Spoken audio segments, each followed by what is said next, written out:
बांग्लादेशी मुसलमान म्यांमार में घुस के उसको इस्लामी बनाना चाहते थे। और क्या ये खलनायक को नायक बनाने गए थे आप? वो आतंकवादी नहीं है, वो अपने धर्म को, अपने राष्ट्र को, अपनी संस्कृति को इस्लामी होने से बचा रहे हैं। उन्होंने इतने मुसलमानों को, लाखों मुसलमानों को अपने देश से भगाया। वैसे इस देश से मैंने जनता एनआरसी कैंपेन चलाया हुआ है।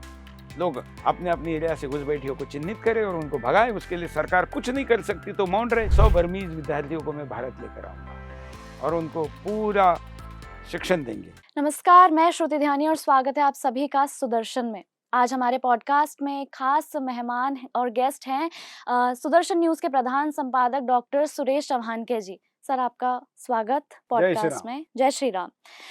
अभी अभी आप म्यांमार होकर आए और एक मिशन पर गए थे। क्या मिशन था वो और किसका इंटरव्यू लेकर आए आप? मिशन से तो आग लगी हुई हिंदुस्तान में और हिंदुस्तान के बाहर भी, यहाँ तक कि जिनको हिंदी समझ में नहीं आती ऐसे देशों में भी आसीन विराथू जी के इंटरव्यू की जबरदस्त चर्चा है। अब देखिए, खाड़ी देशों में भी पोस्ट हो रहे हैं जहाँ पर अरबी बोली जाती है, अंग्रेजी देशों में भी पोस्ट हो रहे हैं जहाँ पर हिंदी समझ में नहीं आती है। उनको बस इतना दिखाई दे रहा है कि सुरेश चौहानके और आसीन विराथू एक फ्रेम में है, तो इतना ही आग लगने के लिए पर्याप्त है। आग लगी है। आपने पूछा मिशन क्या है, तो मिशन साफ है। मिशन है कि हिंदुस्तान का इस्लामीकरण होने नहीं देना है, तो हम समाधान ढूंढ रहे हैं। तो समाधान क्या हो सकता है, इसके लिए दुनिया की तरफ देख रहे हैं। इसी कड़ी में मैंने पुस्तक लिखी, कैसे बने इस्लामी देश। तो ध्यान में आ गया कि 58 इस्लामी कैसे बने और 9 इस्लामी कैसे नहीं बने। उन 9 नहीं बनने की कड़ी में ध्यान आ गया कि हमारे बगल का म्यांमार नहीं बना। तीसरे स्टेप पर जाकर वो वापस हो गया, दूसरी की तरफ चला गया, अब एक की तरफ चला गया। तो फिर किसने किया, तो आसीन विराथू ने किया। बांग्लादेशी मुसलमान म्यांमार में घुस के उसको इस्लामी बनाना चाहते थे, क्योंकि बांग्लादेश में बड़ी मुस्लिम संख्या है, उनको भूमि चाहिए, क्योंकि उनके यहाँ पर डेंसिटी बहुत ज़्यादा है पॉपुलेशन की। तो भारत में भी घुस रहे, नेपाल में भी घुस रहे, सब तरफ जा रहे, तो म्यांमार में भी जा रहे थे। तो वहाँ पर बौद्ध देश होते हुए वहाँ के एक मॉन्क ने, एक बौद्ध भिक्षु ने विरोध किया, उनका नाम विराथू जी। और क्या ये खलनायक को नायक बनाने गए थे आप? वामपंथियों की पोस्ट लगता है आपने पढ़ी है। उन्होंने कहा है कि सुरेश चौहानके एक आतंकवादी को, बल्कि मैं अगर उनकी भाषा में कहूँ तो जो वेस्टर्न मीडिया है ना, वो लिखता है, खास करके जो बीबीसी और न्यूयॉर्क टाइम्स, वाशिंगटन पोस्ट वगैरह, वो लिखते हैं कि ये बौद्ध लादेन है, जी। टेरर फेस ऑफ बौद्ध। टाइम पत्रिका ने उनका फोटो छाप कर लिखा हुआ है। तो आतंकवादी नहीं है, वो अपने धर्म को, अपने राष्ट्र को, अपनी संस्कृति को इस्लामी होने से बचा रहे हैं। मैं भी यही कहता हूँ। मुझे लोग कहते हैं आप मुसलमान विरोधी, मैं कहता हूँ कि मेरे घर को आग लगी है तो मैं आग बुझा रहा हूँ मेरे घर बचाने के लिए ना। इसका मतलब मैं आग विरोधी हो गया, ऐसा होता है क्या? तो यही उन्होंने किया। उनको ब्रह्मदेश कभी हिंदुस्तान का हिस्सा रहा है, वहां पर एकदम से गति से मुसलमान घुसने लगे। रकाइन पर तो उन्होंने कब्जा कर लिया था। वहां म्यांमार का शासन नहीं चल रहा था, कानून नहीं चल रहा था, लॉ एंड ऑर्डर नहीं चल रही थी, उनका ही सब कुछ था। वहां से उल्टा उन्होंने बौद्धों को भगाना शुरू कर दिया। वहां की लड़कियों को, जो हिंदुस्तान में या दुनिया में सब जगह पर वो करते, लव जिहाद, लैंड जिहाद, वो कर रहे थे। इसके विरुद्ध उन्होंने किया, तो वो नायक है, मेरे लिए भी नायक है। मेरे नायक तो छत्रपति शिवाजी महाराज है। लेकिन जब मैं उनको मिला तो उन्होंने कहा, सुरेश जी, आपके और मेरे नायक एक है। हम भी छत्रपति शिवाजी महाराज को अपना हीरो मानते हैं और उन्हीं के गुरिल्ला वॉरफेयर से हमने प्रेरणा ली। और जब हम जिहादियों के विरुद्ध लड़ रहे थे तो उनका उपयोग किया। और जब दुनिया भर से प्रेशर आया विराथू को जेल में डालने का, 8.5 साल वो जेल में भी रहे, तब की शासन ने उनको जेल में रखा, तो उन्होंने कहा कि हम टूटे नहीं शिवाजी महाराज की प्रेरणा से। जब मैं हिंदुस्तान में आऊंगा तो मुझे 2 जगह जाने की बड़ी इच्छा है। एक है मैं गया में जाकर बुद्ध का स्थान देखूंगा, और एक मैं शिवनेरी में महाराष्ट्र में जाके, जहाँ छत्रपति शिवाजी महाराज का जन्म हुआ था, वो स्थान भी देखूंगा। तो आप लाने वाले उनको हिंदुस्तान में? बिल्कुल, जल्दी लाने वाला हूँ। अब तो इंटरव्यू ने इतनी आग लगा दी है, जब वो खुद हिंदुस्तान में आएंगे तो यहाँ तो पता नहीं क्या क्या और हो जाएगा, बर्नौल मोमेंट हो जाएगी कई लोगों के लिए। लेकिन आप ऐसे महान व्यक्ति को मिलने गए, उनका इंटरव्यू लेने गए। आप भी उसको महान कहेंगी तो उनको महान कहेंगी तो कहेंगे देखो। लेकिन उन्होंने इतने मुसलमानों को, लाखों मुसलमानों को अपने देश से भगाया। एक्चुअली उन्होंने मुसलमानों को म्यांमार से भगाया नहीं, जी। घुस बैठी है जो उनके देश में आए थे उनको उन्होंने बाहर किया। इसमें क्या गलत है? मैं भी तो वही कह रहा हूँ ना कि हिंदुस्तान में 10 करोड़ घुस बैठी है, जो बांग्लादेशी, रोहिंग्या, अफगानी, पाकिस्तानी, तमाम प्रकार के यहाँ घुस बैठी है, पार करो उनको। लेकिन जिन्होंने इतना बड़ा मूवमेंट चलाया, आप ऐसे कुछ गिने चुने व्यक्ति ही होंगे ऐसे जो ऐसा मूवमेंट चलाने की हिम्मत रखते हैं। इस युग में तो 850 साल पहले स्पेन ने किया है, लेकिन इस युग में सबसे बड़ा मूवमेंट चलाया है विराथू ने। इसलिए मैं सुरेश चौहान के मुझे कई लोग हीरो मानते हैं, मैं हीरो मानता हूँ विराथू जी को। इसीलिए मैं आपसे पूछना चाहती हूँ कि आपका जब उनसे आप पहली बार मिले तो आपका एक्सपीरियंस, आपका वो भावना कैसी थी? देखिए, वो भी आध्यात्मिक व्यक्ति है, मैं भी आध्यात्मिक व्यक्ति हूँ। शत्रु का शत्रु हमारा मित्र है, दोनों का शत्रु जिहाद है। जब हम एक दूसरे को मिले तो हम दोनों को तो भाषा दूसरे की हमको ये करने वाले लोग थे साथ में, लेकिन जैसे मैं उनको मिला और हमने एक दूसरे के आंखों में आंखें डाले, हॉल में एंट्री की, मैंने एक दरवाजे से, उन्होंने दूसरे दरवाजे से, और एक दूसरे को देखते रह गए और देखते रह गए। देखते देखते देखते एक दूसरे को हमने गले लगाया। तो जब आंखें एक दूसरे को मिली, ना उनको हिंदी आती थी ना मुझे बर्मी आती थी, लेकिन हम एक दूसरे को ऐसे बात कर रहे थे जैसे मानो कि पूरे व्यक्त हो रहे थे। उन्होंने, आज तक उनको कई बड़े बड़े लोग मिले, उन्होंने कहा कि लेकिन मैं सुरेश चौहान के को मिलना चाहता था, क्योंकि मैंने भारत में पिछले कई दशकों से उनके बारे में जबरदस्त वातावरण बनाया हुआ है, और मैं हिंदुस्तान को इस्लामीकरण ना होने के लिए उनका समाधान के तौर पर, उपाय के तौर पर उनका उदाहरण प्रस्तुत करता हूँ। मेरे कई भाषणों में आपने देखा होगा, कई बिंदास बोल में देखा होगा, कई जगह पर मैंने लिखा है कि हमको विराथू जैसा काम अपना देश में करना होगा। इसलिए उनको मैंने उस इंटरव्यू में भी कहा है कि पूरे म्यांमार की जितनी पॉपुलेशन है, उससे ज़्यादा हिंदुस्तान में विराथू जी को लोग जानेंगे, हम जनवाएंगे। तो जब भाषा की बात आई तो एक तो आंखों से बात हुई, फिर वो मुझे बड़ा प्रेम करते थे, मैं उनको नायक की तरह देखता हूँ। फिर हम मिले, बड़ी अच्छी बातें हुई, वो वेट कर रहे थे मेरे आने का। जब हमारी टीम का वीज़ा हुआ नहीं तो उनको बड़ा बुरा लगा, लेकिन जब मैं उतरा और जब एयरपोर्ट के बाहर आया तो वो बड़े खुश हो गए। उन्होंने अपनी यात्रा कैंसिल करके मुझे मिले। हमारा प्लान 3 बार चेंज हो गया, उन्होंने तीनों बार अपना प्लान चेंज किया। हम जाकर मिले। भाषा के लिए तो ट्रांसक्रिप्ट करने वाले लोग भी साथ में मेरे वहाँ के लोकल थे, क्योंकि मेरे टीम का तो वीज़ा हुआ नहीं तो मैं अकेला गया। कैमरा भी साथ में नहीं था, तो मैंने, क्योंकि जर्नलिस्ट को उस देश में एंट्री नहीं है, तो मेरे आईफोन से मैंने उनका पूरा इंटरव्यू किया हुआ है। और फिर मैं बोलता था, कोई व्यक्ति उनको उनकी भाषा में बताता था, फिर वो अपनी भाषा में जवाब देते थे, फिर मुझे हिंदी में समझाते थे। इसलिए 2 घंटे का इंटरव्यू है, जो एक्चुअल 30 मिनट जो सुदर्शन पे चला है, वो 2 घंटे का है। लेकिन बातों के बिना भी आप लोग बात कर वो रहे थे। भाव के लिए ना, हृदय से, मन से, आत्मीयता से। वो देखिए, वो भी तो ये कह सकते थे कि मैं मॉन्क बन गया, अब मैं ईश्वर की प्राप्ति में लगा हूँ, साधना कर रहा हूँ। बौद्ध, उनका मठ है बहुत बड़ा मंडाले में, वहाँ मैं अपना काम कर रहा हूँ। इतने में लोग खुश होते, वो भी महान हो जाते। लेकिन उन्होंने इसके आगे बढ़कर, बहुत लोग कहते कि बुद्ध की शिक्षा को ये मान्य नहीं, वो रास्ता उन्होंने चुना, और उन्होंने हिंसा, वो हिंसा नहीं थी। जैसे मैंने कहा ना कि अपने घर को आग लगाने का मतलब ये नहीं कि आप आग विरोधी, आप अग्नि के विरोधी नहीं, आप अपने घर के बचाने का प्रयास करें। उन्होंने किया, उनको खलनायक स्थापित किया। आज 8.5 साल जेल में रहे, फिर भी लड़े, लेकिन आज विराटू शतकों तक जाने जाएंगे। लेकिन आपने जैसे बताया वो वॉरियर हैं, आप भी वॉरियर हैं। जैसे उन्होंने अपने देश को बचाया, अपने घर को बचाया, क्या हिंदुस्तान को बचाने के लिए भी कोई आने वाला है? ये हम दोनों के वॉरियर पे एक उत्तर देता हूँ। आपने हमारे अगर फोटो देखे होंगे तो आपको पता है कि मैं कोई भी मिले, उनके साथ मेरी बिंदास वाली पोज का फोटो होता है। इस बार मैं इतना भावुक और इतना सारी चीज़ों में था कि मैं भूल गया कि बिंदास स्टाइल में फ़ोटो खींचना है। तो उन्होंने कहा कि वो फ़ोटो रह गया ना, तो फिर उन्होंने मेरे साथ वो बिंदास स्टाइल वाला फ़ोटो खींचा है, मेरी जो सिग्नेचर स्टाइल है। तो ये हम दोनों के प्रति का आदर था। मैंने कहा कि हमारे पास विराथू नहीं, उन्होंने कहा हमारे पास सुरेश चौहान के नहीं, सुदर्शन चैनल नहीं। तो फिर हमने कहा हम दोनों एक हो जाते हैं। हम म्यांमार में आपकी मदद करते हैं, हिंदुस्तान में आप हमारी मदद करिए। हिंदुस्तान के बौद्धों में शत्रु भाव नहीं है। उनका दुनिया में बौद्धों का सबसे बड़ा शत्रु कौन है? मुसलमान है, जिहादी है। तो भाई वो, हम आपको उनको जगाएंगे। तो भारत में 2 प्रकार के बौद्ध हैं, एक पॉलिटिकल बौद्ध है और एक सच्चे बौद्ध है। तो सच्चे बौद्धों के सामने नायक के रूप में हमको विराथू रखने हैं। जी। रविवार को ये इंटरव्यू आया और काफ़ी लोगों को मिर्ची भी लगी इस पर। इंटरव्यू आने के पहले ही लग गई थी। जी। और मैं तो कहता हूँ रामायण की तरह, आपने वीडियो देखे होंगे, पूरा परिवार 3-3 4-4 पीढ़ियां एक घर की टीवी के सामने बैठी है और एक साथ मोबाइल बंद करके इंटरव्यू देख रहे हैं। ऐसा चित्र रामायण के बाद पहली बार देखने को मिला। कई जगहों पर बड़ी-बड़ी स्क्रीन लगाकर, प्रोजेक्टर लगाकर, यहाँ तक कि मैंने एक मध्य प्रदेश का वीडियो देखा, उनके यहाँ बिजली चली गई, उन्होंने प्रोजेक्टर वगैरह सब व्यवस्था की थी, तो उन्होंने मोबाइल को मतलब मोबाइल को 50 लोग देख रहे थे।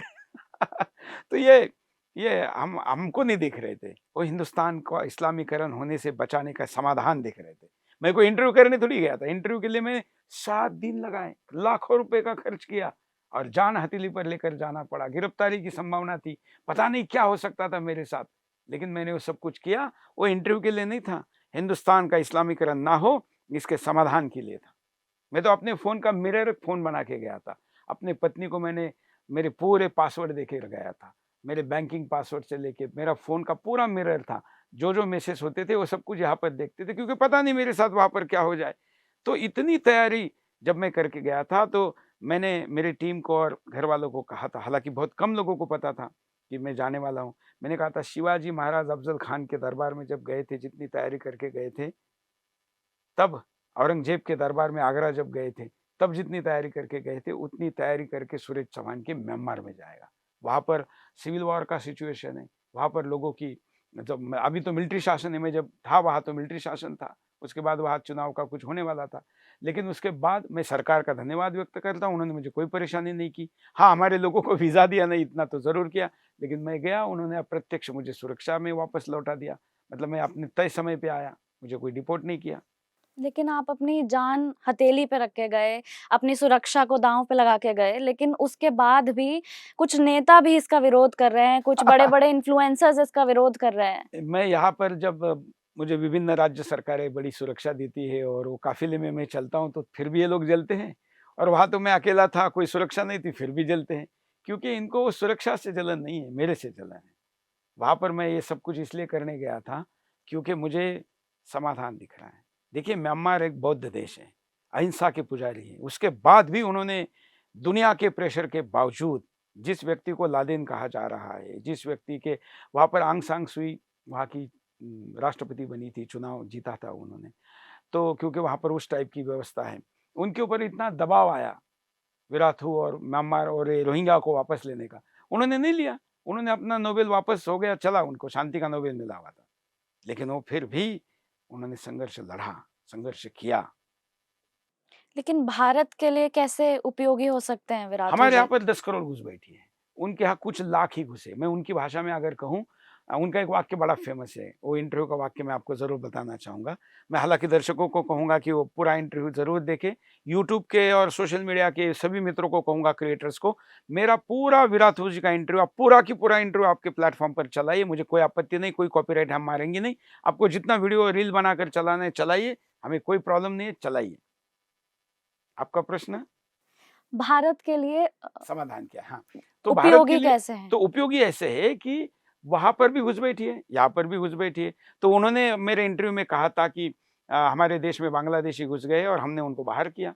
वैसे हिंदुस्तान में भी बांग्लादेशी घुसे, रोहिंग्या घुसे, वहाँ से निकले हुए लोग यहाँ पर भी तो आए हुए हैं। तो जैसे उन्होंने निकाला, वहाँ की सरकार शांत रहकर अप्रत्यक्ष रूप से उनका मदद किया, वैसे इस देश से मैंने जनता एनआरसी कैंपेन चलाया हुआ है। लोग अपने अपनी एरिया से घुसपैठियों को चिन्हित करें और उनको भगाए, उसके लिए सरकार कुछ नहीं कर सकती तो मौन रहे, ये किया जा सकता है। यहाँ पर एनआरसी लाई जाए, ये किया जा सकता है। घुसपैठी तो निकालने पड़ेंगे। जब म्यांमार जैसा इतना छोटा सा देश अगर अपने देश को इस्लामी होने से बचाने के लिए संघर्ष कर सकता है, तो महान वीरों का ये देश, कितने वीरों के नाम ले लूं मैं, उनका ये देश, उनके हम वंशज, हम नहीं लड़ सकते क्या? लड़ना होगा। और क्या हिंदुस्तान के लिए विराथू जी इसके लिए सहमत हैं? बिल्कुल, मैंने तो उनको कहा कि अब जिहाद विरुद्ध जो लड़ाई हम लड़ रहे हैं, विश्व के नेताओं को हम एक मंच पे ला रहे हैं, आप हमारे साथ आइए, हम आपके साथ आते हैं, आप नेतृत्व करिए इसका। उन्होंने कहा कि मैं तैयार हूँ, मेरे जीवन का उद्देश्य ही यही है, अब बचा हुआ जीवन इसी में लगाना है। अब देखिए, उनका 65 के आसपास एज है, लेकिन तेज कितना है चेहरे पर। तो वो तैयार है और हम भी तैयार हैं। और भी देशों के विराथुओं से मेरी बात चल रही है। अभी तो मैंने एक लाया हुआ है और इस देश के बौद्धों का थॉट प्रोसेस बदल दूंगा। ये इंटरव्यू नहीं है, ये नैरेटिव सेट किया गया है इस इंटरव्यू के द्वारा, और इसलिए अब तो और भी देशों के आएंगे। मैं एक-एक करके लाऊँगा, अभी नाम नहीं बताऊँगा क्योंकि वो देश मुझे वीज़ा नहीं देगा फिर। अच्छा। यहाँ का वीज़ा आपको कैसे मिला? यहाँ का वीज़ा हमारी टीम ने पत्रकार का वीज़ा अप्लाई किया तो सबका रिजेक्ट हो गया, तो मैंने बिज़नेसमैन का किया और बिज़नेस वाले गया। यहाँ तक कि मैं विदेश जाकर गया। अगर मैं सीधे और मैंने वीज़ा भी म्यांमार की भारत की दिल्ली की एम्बेसी से नहीं लिया, क्योंकि अगर मैं दिल्ली की एम्बेसी में अप्लाई करता तो मेरा वीज़ा आया है ये तो कई लोगों को पता चल जाता। तो मुझे कहीं पता नहीं चलने देना था। मैंने इतना सीक्रेट रखा था, मैंने कहा ना मैंने शिवाजी महाराज की नीति के तहत इस इंटरव्यू को किया है। तो मैंने वीज़ा भी ऑनलाइन अप्लाई किया जिसका अप्रूवल मिलता है वहाँ से, रंगून से। फिर मैंने भारत से भी रंगून की फ्लाइट नहीं पकड़ी। मंडेले तो डायरेक्ट फ्लाइट नहीं थी, इसलिए मैं दूसरे देश में गया। डबल जर्नी करके गया, म्यांमार से डबल जर्नी करके। ज़्यादा पैसे लगाए, उस देश में 1-2 दिन रुका। वो सारा मैंने सोशल मीडिया पर डाला ताकि लोगों का ध्यान भटके और फिर मैं एक दिन मैं मंडाले चला गया। मंडाले में उतरा, फिर वहाँ पर उनका पूरा इंटरव्यू किया, तो मुझे वीज़ा तो मिला। ये तो दैवीय काम है, कोई साथ नहीं था, फिर भी एक फ़ोन से मेरा इंटरव्यू हो गया। यहाँ तक कि लाइट भी जो लगा है ना, उनका लाइट है। तो ये मिला, दैवीय शक्ति है, क्योंकि भारत माता चाहती है। और देखिए नेताजी सुभाष चंद्र बोस ने भी हिंदुस्तान की मुक्ति के लिए हिटलर को तक मिले थे, तो हिटलर को भी तो जेनोसाइडर कहा जाता है ना, तो कोई लोग इनको भी कह रहे, क्या फ़र्क पड़ता है? मुझे तो मेरे देश का समाधान होने से मतलब है। और वहाँ क्या अलग दिखाया विराथू जी ने आपको? नहीं, एक तो उनका आश्रम उन्होंने दिखाया, उन्होंने वो जो बच्चों को वहाँ पर पढ़ाते हैं वो दिखाया। और मेरे जाने के पहले वहाँ पर ऐसा वातावरण था कि सुरेश चौहान के कौन है, क्या है, सबको पता था। मतलब जब मैंने एंट्री की तो लोग सब देखने के लिए एकत्र हो गए थे। फिर उन्होंने पूरा कैंपस दिखाया, कैसे लड़ाई लड़ी उसकी चर्चा हुई, पुराने फ़ोटो दिखाए, मीडिया कवरेज दिखाया। फिर मुझे पूरा कैंपस दिखाया, मैं वहाँ मिला, उन्होंने एक फंक्शन रखा मेरे लिए। 3 बार उन्होंने मेरी डेट चेंज हो गई तो अपना 3 बार उन्होंने प्रोग्राम चेंज किया। फिर वहाँ जो बच्चे एनुअल फंक्शन होता है, उस एनुअल फंक्शन में उनको डिग्री दी जाती है और पदवी दी जाती है कि आप लोगों को पढ़ा सकते हैं, मॉन्क बनते हैं। उसका पदवीदान समारंभ म्यांमार के बौद्ध इतिहास में पहली बार किसी गैर बौद्ध के हाथों उन्होंने बौद्ध मॉन्क को पदवी दी, मेरे हाथों से। अच्छा। ये इतना उन्होंने सम्मान दिया। फिर वहाँ पर मंडाले में मैंने बाकी भी चीज़ें देखी, वहाँ पर एक जेल है मंडाले में। उस जेल में लोकमान्य तिलक जी को रखा गया था और भी कई भारत के क्रांतिकारी अंग्रेज़ों ने वहाँ पर रखे हुए थे। जब मैं वहाँ पर गया तो उन्होंने स्थानिक लोगों ने कहा कि भाई मिलिट्री शासन है, पता नहीं ये जाने देंगे, नहीं देंगे, आपको जाना नहीं चाहिए। लेकिन जब मेरा इंटरव्यू हो गया, मैंने पूरा इंटरनेट से आप भेज दिया, उसके बाद मैं वहाँ गया। जेल पर जो सिक्योरिटी वाले थे, आर्मी वाले थे, आर्मी के कब्जे में वहाँ सब कुछ है। 12 माइल का बहुत बड़ा जेल है।